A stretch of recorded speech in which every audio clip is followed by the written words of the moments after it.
Good morning students. সকলোকে স্বাগতম জনাইছো। ইয়াৰ আগৰ ভিডিঅ'টোত ক্লাছ 9 ৰ আগৰ ভিডিঅ'টোত মই এক্সাৰসাইজ 1.1 ৰ দুটা কোৱেশ্চন কৰাই দিছো, কোৱেশ্চন নম্বৰ 1 and 2 আৰু তাৰ লগতে প্ৰিলিমিনাৰী কথাখিনি মই গোটেইখিনি বুজাই দিছোই। আজি কোৱেশ্চন নম্বৰ 3 আৰু 4 তোমালোকক মই কৰাই দিম। কোৱেশ্চন নম্বৰ 3 ত আছে যে তোমাক 3/5 আৰু 4/5 3/5 আৰু 4/5 ৰ মাজত তোমাক পাঁচটা পৰিমেয় সংখ্যা উলিয়াব দিছে। ইয়েস, পাঁচটা পৰিমেয় সংখ্যা তোমাক উলিয়াবলৈ দিছে। ইয়াৰ আগতে আমি কি কৰিছিলো, 3 আৰু 4 ৰ মাজত 3 আৰু 4 ৰ মাজত আমি কেইটা সংখ্যা উলাইছিলো, 6টা সংখ্যা উলাইছিলো। আৰু তেতিয়া মই কৈছিলো যে যদি আমি 6টা সংখ্যা উলিয়াব লাগে তেতিয়া হলে তাতকে এক বেছি লৈ পেলাই, অৰ্থাৎ 6 + 1 7 7 হৰ হিচাপে আমি প্ৰকাশ কৰিব লাগে। তেতিয়া আমি এক্স্যাক্টলি কি হ'ব, এক্স্যাক্টলি আমাক যিমানটা সংখ্যা লাগে সিমানটা সংখ্যা আমি পাম। এতিয়া ইয়াত চোৱা 3/5 আৰু 4/5 ৰ ক্ষেত্ৰত 3/5 আৰু 4/5 সেইমতে আমাক পাঁচটা পৰিমেয় সংখ্যা লাগে। পাঁচটা পৰিমেয় সংখ্যা উলিয়াবলগীয়া হলে 5 + 1 কিমান 6, তাৰ মানে 6 হৰ হিচাপে প্ৰকাশ কৰিব লাগে। কিন্তু 5 ৰ লগত কোনো এটা সংখ্যা নাই যেটো পূৰণ কৰিলে 6 হয়। 5 * 1 কৰিলে 5 হ'ব, 5 * 2 কৰিলে 10 হ'ব, 5 * 3 = 15 হ'ব। তেতিয়া হলে কি হ'ব, 6 প্ৰকাশ কৰিব লাগিছিলে। 6 প্ৰকাশ কৰিব নোৱাৰিলেও আমাৰ চাবা 6 * 6 6 * 2 = 12 6 * 3 = 18 6 * 4 = 24 6 * 5 = 30। ইয়াত চাবা দেই, 6 প্ৰকাশ কৰিব নোৱাৰিলেও 6 ৰ গুণফলত প্ৰকাশ কৰিব পাৰো নেকি আমি, মানে 6 ৰ গুণফলতে আমি প্ৰকাশ কৰিব লাগিব। 6 টো আমি প্ৰকাশ কৰিব নোৱাৰিলো, 12 ত প্ৰকাশ কৰিব পাৰো নে নোৱাৰো। 5 * 2 = 10 5 * 3 = 15 12 নাপাও, 18 নাপাও, 24 নাপাও, কিমান পাম 30 পাম। তাৰ মানে 5 ৰ লগত 6 পূৰণ কৰিলে আমি 30 পাম। তেতিয়া মানে 6 ৰ গুণফল হিচাপে ভগ্নাংশটো প্ৰকাশ কৰিব পাৰি। 5 * 6 = ইয়াত 6 পূৰণ কৰা, ইয়াত 6 কৰিলে ইয়াতো 6 কৰিব লাগিব আৰু ইয়াত 6 5 * 6 = 30, ইয়াত 6 কৰিলে ইয়াতো 6।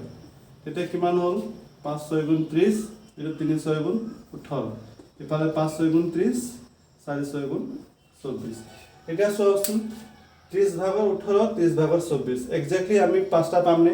19 30 ভাগৰ 19 30 ভাগৰ 20 30 ভাগৰ 21 30 ভাগৰ 22 30 ভাগৰ 23 হয়নে। 19 ৰ পৰা 23 লৈকে কেইটা পাইছো, মুঠ আমি পাঁচটা পাইছো। গতিকে ধুনীয়াকে আমি পাঁচটা উলিয়াব পাৰো।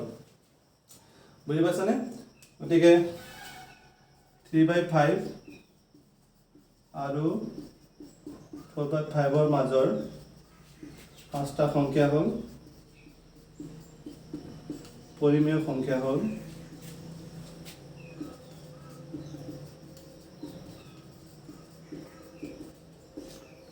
19/30 20/30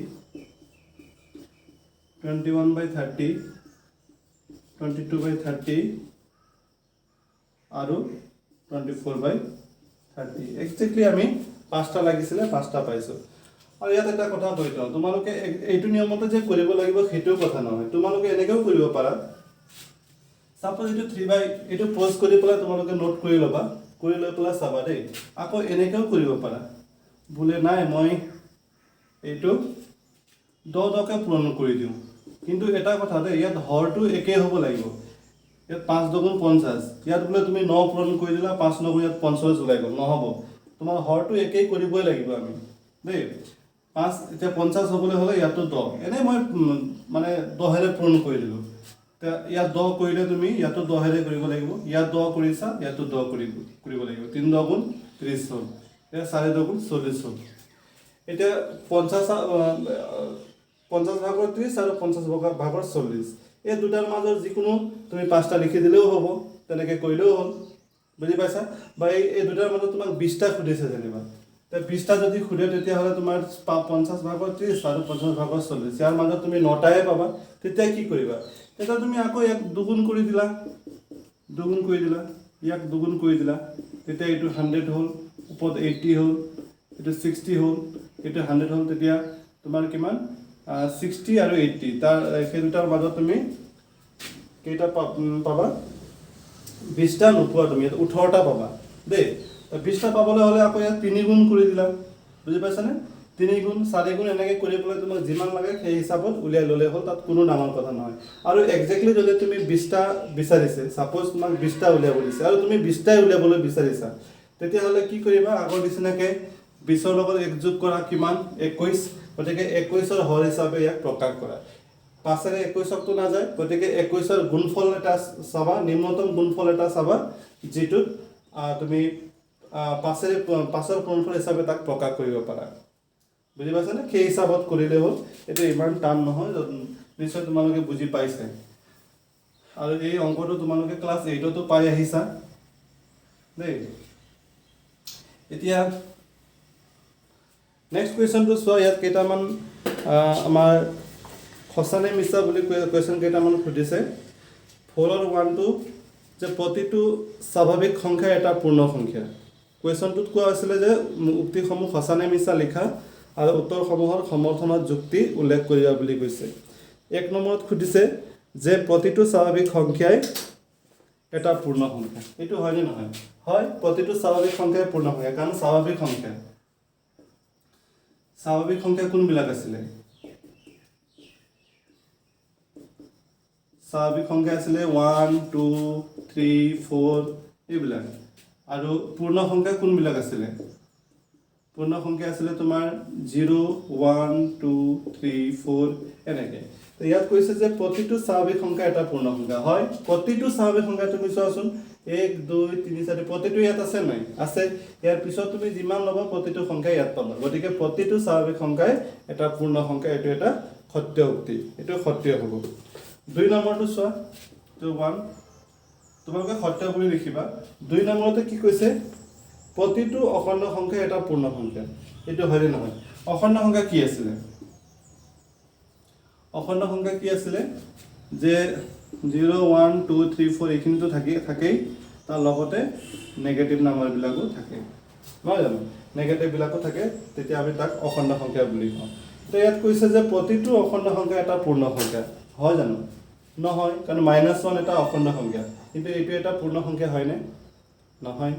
-2 নহয়, -3ও নহয়, গতিকে প্ৰতিটো অখণ্ড সংখ্যা পূৰ্ণ সংখ্যা নহয়। 2 নম্বৰ উক্তিটো ভুল। কুৱেশ্যন নম্বৰ 3 কৈছে যে প্ৰতিটো পৰিমেয় সংখ্যা এটা পূৰ্ণ সংখ্যা। এইটো হয়নে নহয়? প্ৰতিটো পৰিমেয় সংখ্যা এটা পূৰ্ণ সংখ্যা। এইটো নহয়, কাৰণ পূৰ্ণ সংখ্যা বুলি ক'লে তোমাৰ 0 1 2 3 4 এইকেইটা, কিন্তু পৰিমেয় সংখ্যা বুলি কওঁতে এইবিলাকৰ উপৰিও তোমাৰ নেগেটিভ নাম্বাৰো থাকিব, ভগ্নাংশবিলাকো থাকিব, গোটেইবিলাক পৰিমেয় সংখ্যা। গতিকে প্ৰতিটো পৰিমেয় সংখ্যা এটা পূৰ্ণ সংখ্যা নহয়। কিন্তু ইয়াৰ ওলোটা যদি সোধা হ'লে ওলোটা আমাৰ সত্য হ'লহেঁতেন। যেনে ধৰা প্ৰতিটো পূৰ্ণ সংখ্যা এটা পৰিমেয় সংখ্যা বুলি কোৱা হ'লে উক্তিটো শুদ্ধ হ'লহেঁতেন। কিন্তু যিটো আমাৰ কুৱেশ্যনত দিয়া আছে প্ৰতিটো পৰিমেয় সংখ্যা এটা পূৰ্ণ সংখ্যা, সেই উক্তিটো শুদ্ধ নহয়। বুজি পাইছানে? কাৰণ পৰিমেয় সংখ্যাবিলাক p/q, যিবোৰ মানে ভগ্নাংশবিলাক থাকিব, নেগেটিভ নাম্বাৰবিলাক থাকিব, কিন্তু পূৰ্ণ সংখ্যাত নেগেটিভ নাম্বাৰো নাথাকে, ভগ্নাংশবিলাকো নাথাকে। গতিকে এই উক্তিটো ভুল। ঠিক আছে, তো ইয়াৰ লগতে আমি 1.1 চেপ্টাৰটো গোটেই শেষ কৰিলোঁ, মানে পৰিমেয় সংখ্যাৰ বিষয়ে পঢ়িলোঁ। এতিয়া ইয়াৰ পিছত যিটো চেপ্টাৰ আছে অপৰিমেয় সংখ্যাৰ বিষয়, এতিয়া অপৰিমেয় সংখ্যা আমি পঢ়োঁ। আহা, অপৰিমেয় সংখ্যা কাক কয়? অপৰিমেয় সংখ্যা কাক কয়? চিম্পল, যিবোৰ সংখ্যা পৰিমেয় নহয় সেইবোৰেই অপৰিমেয় সংখ্যা। পৰিমেয় সংখ্যা কোনবিলাক আছিলে? যিবিলাকক আমি p/q আৰ্হিত প্ৰকাশ কৰিব পাৰোঁ, হয়নে? আৰু যিবিলাক সংখ্যাক p/q আৰ্হিত প্ৰকাশ কৰিব নোৱাৰোঁ সেইবিলাক সংখ্যা হৈছে কি? অপৰিমেয় সংখ্যা। তেতিয়াহ'লে অপৰিমেয় সংখ্যা, অপৰিমেয় সংখ্যাটো তোমালোকে লিখা যে যিবোৰ সংখ্যাক p/q আৰ্হিত প্ৰকাশ কৰিব নোৱাৰি সেইবোৰ সংখ্যাক অপৰিমেয় সংখ্যা বোলে দেই, য'ত p/q অখণ্ড সংখ্যা আৰু qটো 0 হ'ব নোৱাৰে। এতিয়া এইটো বস্তু বুজোৱাৰ আগতে মই অকণমান বেলেগকৈ বুজাবলৈ তোমালোকক চেষ্টা কৰিম। চাই যাবা ধুনীয়াকৈ, তোমালোকে স্কিপ নকৰাকৈ ভিডিঅ'টো যদি চাই যোৱা তেতিয়াহ'লে ধুনীয়াকৈ বুজি পাবা, আৰু যদি স্কিপ কৰি পেলাই যোৱা তেতিয়াহ'লে নিশ্চয় বুজি নাপাবা দেই। গতিকে স্কিপ নকৰাকৈ তোমালোকে ভিডিঅ'টো চাবলৈ যত্ন কৰিবা। এতিয়া অপৰিমেয় সংখ্যা, তাৰ আগতে পৰিমেয় সংখ্যাবিলাকক আমি কি ভাগত পাইছোঁ?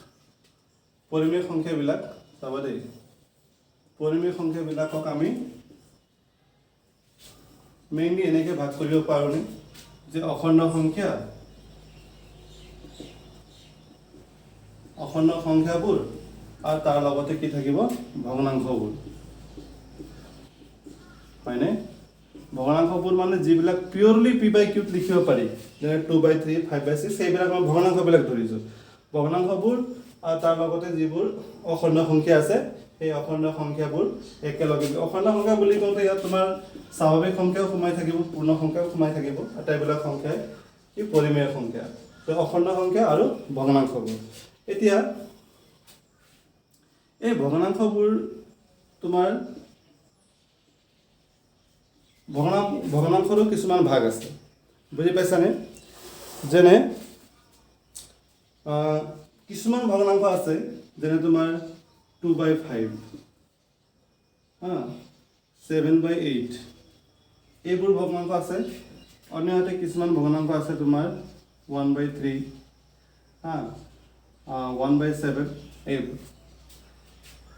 এইবিলাক ভগ্নাংশত কি হয় এইবোৰ ভগ্নাংশ তোমাৰ কি হয় হৰণ কৰিলে তুমি ভাগশেষটো 0 পাবা তাৰ মানে ধৰা 2 5 ৰে হৰণ কৰাছোন 2 5 ৰে হৰণ কৰিলে 20 5 4 গুণ 20 ভাগশেষ শূন্য তাৰ মানে 0.4 পালো 0.4 পালো ভাগশেষ ইয়াত শূন্য হৈছে খাটক কৰা খাটক 8 ৰে কৰিলে 0.70 দিলা 8 8 গুণ 64 6 8 7 গুণ 56 4 8 5 গুণ 40 ইয়াতো আমি ভগ্নাংশটো 0 পালো আৰু 0.875 পালো হয় জানো ইয়াৰ উত্তৰটো পালো আমি 0.875 আৰু ইয়াৰ উত্তৰটো পালো 0.4 আচ্ছা এতিয়া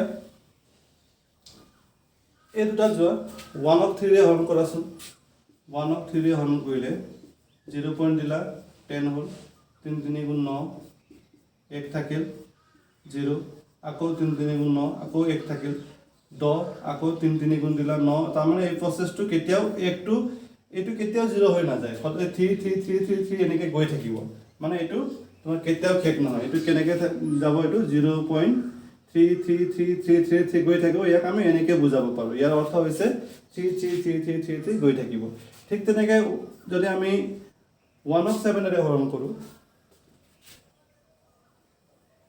1/7 ৰে হৰণ কৰো তেতিয়া হলে কিমান পাম 0.10 717 হল 3 7 4 গুণ 28 7 2 গুণ 14 6 থাকিল 7 8 গুণ 56 4 থাকিল 7 5 গুণ 35 তোমাৰ 5 থাকিল 7 7 গুণ 49 1 থাকিল তাৰ মানে আকৌ 1 ওলাই গ'ল এতিয়া 0 দিলে কি হ'ব 10 হ'ব মানে আকৌ তুমি এইটো প্ৰসেস ফলো কৰিবা 10 মানে কি খাতেৰে ইয়াত শূন্য 10 হলে 7 1 গুণ 7 কৰিবা তাৰ পিছত আকৌ বিয়োগ কৰিলে আকৌ 30 ওলাব তাৰ মানে 1428572 কেতিয়াও শেষ হৈ না যায় এটো পুনৰ আহি থাকিব 0.142857 এটো মই বাৰ দি দিছো মানে 0.142857 এটো বাৰে বাৰে আহি থাকিব কেতিয়াও শেষ হৈ না যায় এতিয়া এইবিলাক হৈছে তোমাৰ পৰিমেয় সংখ্যাৰ ভাগ দেই ভগ্নাংশবোৰ দুই ধৰণৰ আমি পালো আচ্ছা যিবিলাক ভগ্নাংশ হৰণ কৰোতে আমাৰ ভাগশেষটো শূন্য ওলায় বা আমাৰ মানে পইণ্টৰ পিছত কেইঘৰ মান গৈ পেলাই হেতু মানে শেষ হয় তেনেকুৱা বিলাক সংখ্যাক আমি খাবধি বুলি কম খুব গুৰুত্বপূৰ্ণ কথা এইবিলাক আমি খাবধি বুলি কম বা ইংৰাজীত এটো টাৰ্মিনেটিং বুলি কয় টাৰ্মিনেটিং বুলি কয় আৰু যিবিলাক শেষ হৈ না যায় যেনেকৈ 0.333333 শেষ হৈ যোৱা নাই 1428557 আকৌ 14257 আকৌ 1422857 একেখিনিয়ে আহি থাকিব ভাগশেষ কেতিয়াও শূন্য হৈ না যায় এইবিলাকক কোৱা হয় তোমাৰ নিৰৱধি বুজি পালা না খাবধি মানে ভাগশেষ শূন্য হৈ যোৱা দশমিকৰ কেইঘৰ মান পিছত শেষ হৈ যাব আৰু এইটো হল কি কেতিয়াও শেষ হৈ না যায় ভাগশেষ কেতিয়াও শূন্য নোলায় তেনেকুৱা বিলাক হল নিৰৱধি আৰু একেখিনি আহি আছে গতিকে এইটো পৌনঃপুনিক বুলি কোৱা হয় বা এতিয়া থাকক এটা নিৰৱধি বুজি পাইছা পৰিমেয় সংখ্যাবোৰ অখণ্ড সংখ্যা আৰু ভগ্নাংশ দুটা ভাগত ভাগ কৰিব পাৰোঁ। ভগ্নাংশ আকৌ মেইন আমি দুটা ভাগ কৰিব পাৰোঁ, এটা হ'ল খাৱধী আৰু এটা হ'ল নিৰৱধী। বুজি পাইছানে? এতিয়া এই নিৰৱধী সংখ্যাবিলাকৰ দুটা টাইপ থাকে, বৰ গুৰুত্বপূৰ্ণ কথা এতিয়া আছোঁ। এই নিৰৱধী সংখ্যা যে পালোঁ, নিৰৱধী, এই নিৰৱধীৰ দুটা গ্ৰুপ আছে। নিৰৱধী, এইটো নন টাৰ্মিনেটিং বুলি কয়।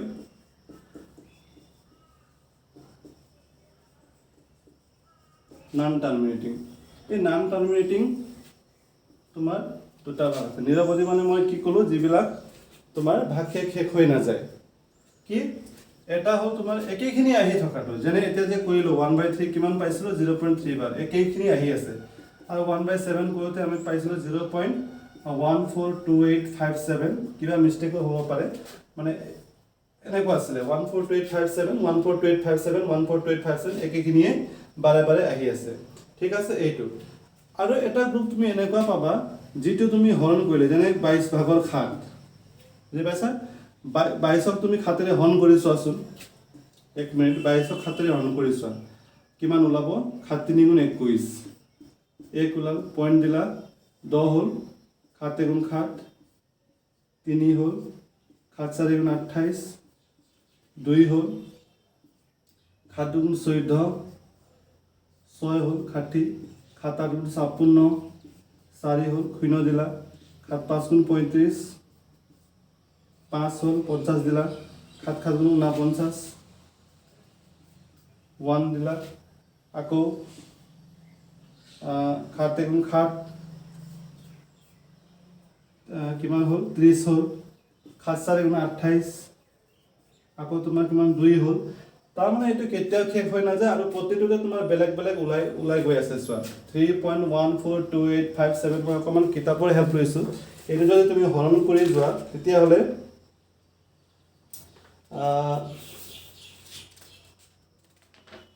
এইটো পাবা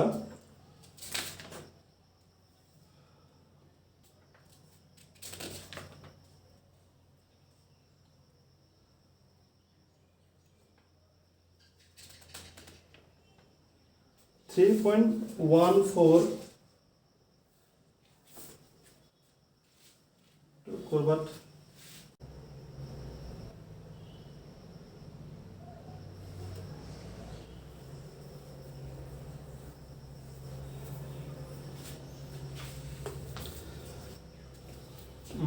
এটা 1/3 0.3 বাৰ, 1/7 এইটো 1/7 কৰোঁতে এইটো। আৰু এটা গ্ৰুপ পাবা তুমি, যেনে √2 ৰ মানটো, √2 ৰ মান, আৰু এটা হৈছে পাইৰ মান দেই। √2 যেতিয়া তুমি ব্ৰেক কৰিবা তেতিয়া কিমান পাবা জানানে? 1.414213562356 এনেকৈ পাই গৈ থাকিব। ঠিক তেনেকৈ পাই যেতিয়া কৰিবা, পাই তোমাৰ ভেলু হ'ল 3.1415926535889 এনেকৈ গৈ থাকিব। তো ডিফাৰেঞ্চটো কি? এইটোত আছিলে আমাৰ হৰণ কৰিলে ভাগশেষটো 0 হয় আৰু তোমাৰ একেখিনিয়ে আহি থাকে বাৰে বাৰে। ইয়াত কিন্তু সেইটো নহয়, 0টো নোলায় আৰু একেখিনি ওলাই যোৱা নাই, প্ৰতিবাৰতে বেলেগ বেলেগ ওলাই গৈ আছে। 1.4142135623 যধে মধে কিবা কিবি ওলাই আছে। পাইটো চোৱা 3.1415926535889 এনেকৈ গৈ থাকিব। গতিকে এইটো কি আছিলে? এইটো আমি কৈছিলোঁ কি নিৰৱধি, নহয় জানো? নিৰৱধিৰ গ্ৰুপে এইটো নিৰৱধি। কেনেকুৱা টাইপৰ নিৰৱধি? পৌনঃপুনিক বা পৌনঃপুনিটো আমি পুনৰাৱৰ্তিত বুলিও কওঁ। মানে একেইখিনি বাৰে বাৰে আহি আছে, একেইখিনি বাৰে বাৰে আহি থাকিলে সেইটো পুনৰাৱৰ্তিত, একেইখিনি বাৰে বাৰে আহি আছে। গতিকে এইটো আকৌ কি? নিৰৱধিয়ে, কিন্তু নিৰৱধি হ'লে এইটো কি? একেইখিনি আহিছেনে বাৰে বাৰে? অহা নাই। গতিকে এইটো হ'ল অপৌনঃপুনিক, মানে একেখিনি বাৰে বাৰে অহা নাই আৰু অপুনৰাৱৰ্তিত।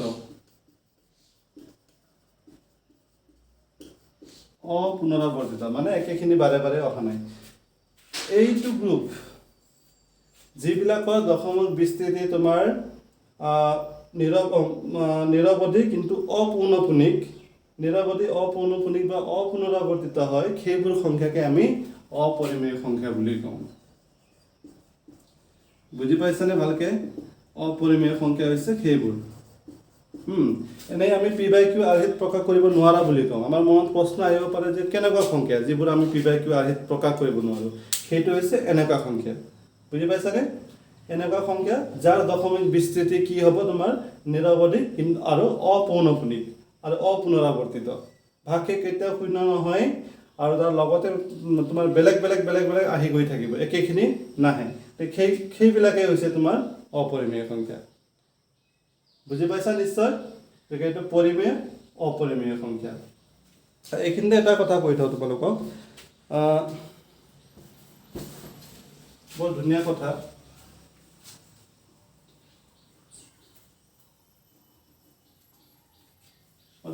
ইয়াত মই এটা লিখাই দিওঁ তোমালোকক যে পৰিমেয় সংখ্যাবোৰ খুবেই গুৰুত্বপূৰ্ণ দেই।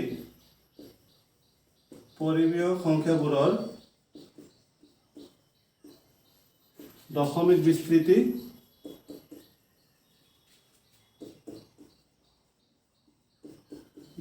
বিস্তৃতি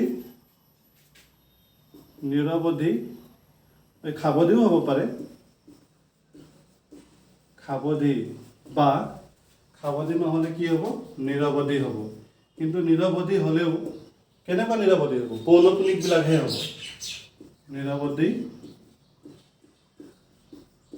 নিৰৱধি পৌনঃপুনিকবিলাকহে তোমাৰ পৰিমেয় সংখ্যা। পৰিমেয় সংখ্যাবোৰৰ দশমিক বিস্তৃতি খাৱধি বা নিৰৱধি পৌনঃপুনিক।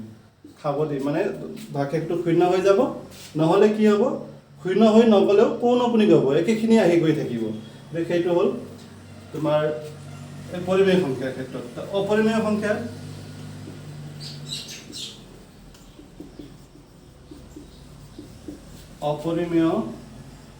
সংখ্যাবোৰৰ দশমিক বিস্তৃতি খাৱধিটো হ'বই নোৱাৰে, কি হয়? নিৰৱধি। আৰু নিৰৱধি কেনেকুৱা? অপৌনঃপুনিক। নিৰৱধি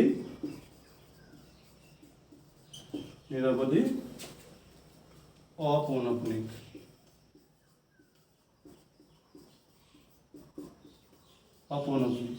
যেনে ইয়াৰ এক্সাম্পল কেনেকুৱা? ধৰা 1.4, 1, 2, 8, 5, 6, 2, 7, 9, 3 বেলেগ আহি গৈ আছে এইটো। আৰু ইয়াৰ এক্সাম্পল কেনেকুৱা হ'ব? ছাপ'জ 4.56 একেখিনি আহি গৈ আছে। গতিকে এনেকুৱা ধৰণৰ এইবোৰ হ'ল পৰিমেয় সংখ্যা আৰু এইবোৰ হ'ল অপৰিমেয় সংখ্যা। নিশ্চয় বুজি পাইছা তোমালোকে? গতিকে তোমালোকক গোটেই মই খাৱধি কাক কয়, নিৰৱধি কাক কয়, পৌনঃপুনিক অপৌনঃপুনিক গোটেইখিনি বুজাই দিলোঁ। মই পিছৰ ভিডিঅ'ত তোমালোকক 1.3 অনুশীলনীটো কৰাই দিম। চ' তেতিয়াহ'লে তোমালোক সকলোৰ পৰাই মই বিদায় লৈছোঁ। Thank U.